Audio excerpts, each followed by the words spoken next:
നമ്മൾ ശരിക്കും ആലോചിച്ച് നോക്കി, ക്രൂശിതനായ ക്രിസ്തുവിനെ നമ്മുടെ പ്രിയപ്പെട്ടവർക്ക് കാണിച്ചു കൊടുത്തിട്ടുണ്ടോ, പറഞ്ഞു കൊടുത്തിട്ടുണ്ടോ? എന്നോട് സംസാരിക്കുന്ന ഒരാളോട് ഇങ്ങനെ കുരിശിൽ കിടന്ന് പിടഞ്ഞു മരിച്ച നിസ്സഹായനായ ഒരു മനുഷ്യനാണ് എൻ്റെ ദൈവമെന്ന് പറഞ്ഞു കൊടുത്തിട്ടുണ്ട്.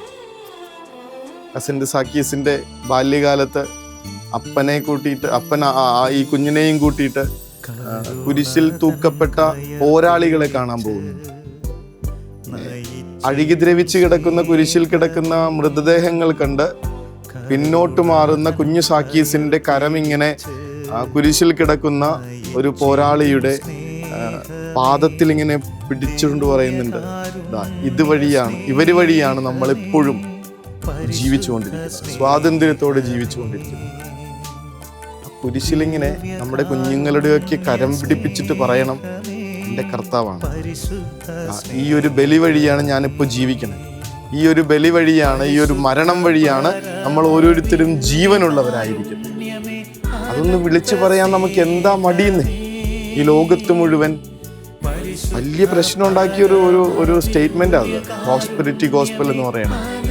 ജീവിതത്തിലെല്ലാം നന്മകൾ മാത്രം, കർത്താവിനോട് ചേർന്ന് നിൽക്കുന്നവർക്കൊക്കെ നന്മകൾ മാത്രമെന്ന് പറഞ്ഞ് പഠിപ്പിച്ച് നമ്മളെ തിന്മകൾ, സഹനങ്ങളിൽ നിന്ന് മാറി നടക്കാനായി ഒരു തലമുറയെ പഠിപ്പിച്ചുകൊണ്ടിരിക്കും.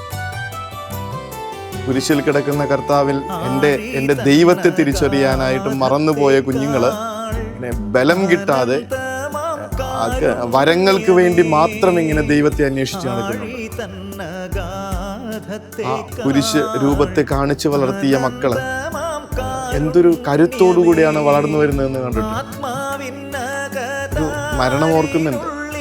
ആശുപത്രി കിടക്കയില് ആ കുഞ്ഞ് ഇങ്ങനെ മരിച്ചു കിടക്കണത് ഒരു കുരിശ് രൂപം ഇങ്ങനെ നെഞ്ചോട് ചേർത്ത് പിടിച്ചിട്ട് പ്രയാസപ്പെടുത്തിയ കാര്യം രണ്ടാമത്തെയോ മൂന്നാമത്തെയോ തവണ അവളെ കാണാൻ പോയപ്പോ നമ്മൾ കൊടുത്തൊരു കുരിശ് രൂപമാണ്.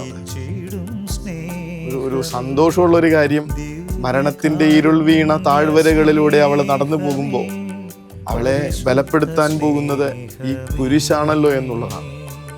പരിശുദ്ധ പരമദിവ്യകാരുണ്യമേ അനന്ത സ്നേഹ